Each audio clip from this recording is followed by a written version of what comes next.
Novel Blossom by HIJABIQUEEN74.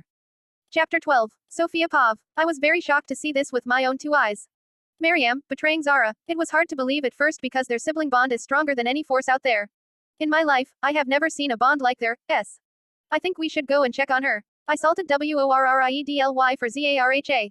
She must be heartbroken. I mean, WHOWOULDN, Her own sister ditched her to another man, gave up their relationship. Although I just met Zara, I don't know much about her. I am anxious to know if she was all right. No need for that. She will be fine. Zara's mother waved off. But, she needs some to talk to right now. I objected, looking at the path Zara took. She will be fine. She can never stay enraged at their sister for more than 2 minutes. But, there she is, Auntie said as Zara walked down the stairs, dressed in plain color.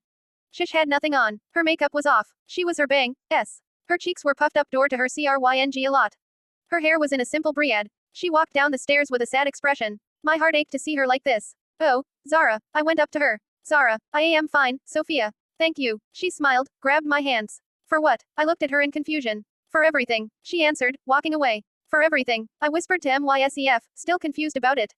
Zara Pav. I was alone in this world once again. Nobody is there for me just like 15 years ago when my father died. I was in the darkness where there is no light. Zara, Maryam tried to talk. Don't, I stopped her. I am sorry. Okay, I didn't know she was PLANNNG all this. Maryam broke down in front of me. WHO, Maryam, Mom wanted with her eyes narrowed. Please, Maryam, tell me. I begged to ignore Mom. I can't. I just can't. She took her head, stepping backk from me. You are just making up stuff. Aren't you? You don't even know what you are talking about. I laughed in a cold voice. I do now. She mumbled, glanced away from me. I know she telling the truth. But I didn't want to believe it. I didn't. I was confused, lost. I couldn't THNIKSTRIAGHT. What unlucky girl. A female whisper came from behind me. I heard that her father died right in front of her. Another voice spoke. She is probably cursed with bad luck. WHO wants to marry a girl with bad luck written in her faith. Shish added. Tears rolled down my eyes. Clenching my fist tightly, I CLSOED my eyes tightly wanting all this to disappear in front of me. I wanted Maryam to JUMUP and say, just kidding, this is a joke, yet I knew it was too good to be true. It was hard to breathe all of a sudden. It felt as if someone was taking away all of my oxygen, preventing me from breathing. I tried to take in a slow breath, but it wasn't working. All these COOMENTS were killing me inside. Was I really unlucky? All these incidents HAPPENNG because EOF me having bad luck. What did I ever do to deserve this bad luck? I can ask you something. Sophia politely spoke as she walked up to them. Sophia don't. I pleaded wanting nothing more than this to just end. I tried to get a hold of her hand, but Sophia pushed my hand away. No, let me. She released a sigh. Can't believe I have to do his. How can you talk about someone like that? I mean, do you have a daughter? Yes, we do. Well, who could you like it if someone was talking about your daughter like that? It wouldn't SOUNCD nice now, would it? Your daughter would have reacted like Zara, too, if that happened to her. If you don't mind, please stop gossiping around. Because if it was your daughter, Allah KNW what you would have done. She exclamed calmly. That's because my daughter could never do anything like that. I taught her better than this. The lady scoffed, rolling her eyes at US. WHO is going to marry an unlucky girl like her. Anyone? Another woman asked, looking around the room. Nobody talked. See, no one wants to marry her. She smirked. I will. A firm voice spoke out of the audience. As soon as I turned around, my eyes popped out of THEIRSOCKET. It was the cop, Mr.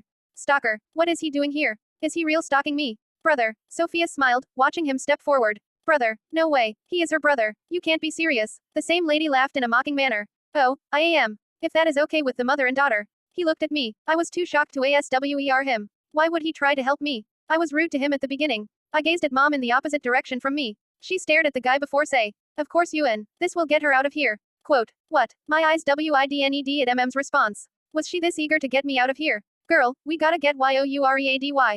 Sophia smiled. Wow, I can't believe that I am married. I moaned, still trying to adjust to everything. The man I was supposed to marry is nor my brother-in-law. On the other hand, my husband is the man WHO tried to stalk me. Life is a joke. Come along, girls. It's time to go. My new mother-in-law smiled. We are coming. Sophia answered. I am going to pack up. ISTATED. No need for that. It is already done. Mom threw the suitcase my way. IWACHED as the small suitcase bounced couple of times as if I didn't have anything in it. What's the meaning of this? I looked at her, wanting an explanation. I wanted clarification on her behavior today. She was very silent about this whole incident. At first, I thought she would at least scream at Maryam for her action, but I was proven wrong. Did she not love me? Did she favor AMRIAM more than me? You need to get out of this house. Now. Her tone changed into anger. Her facial expression shows nothing but disgust. This was the first time I am seeing her like this. What in the world is going on in my life? Why are you acting like this? I questioned. Acting like what? As if you want me out of this hosu forever. I answered. Well, that's BEACUSE. I want you out of this house forever.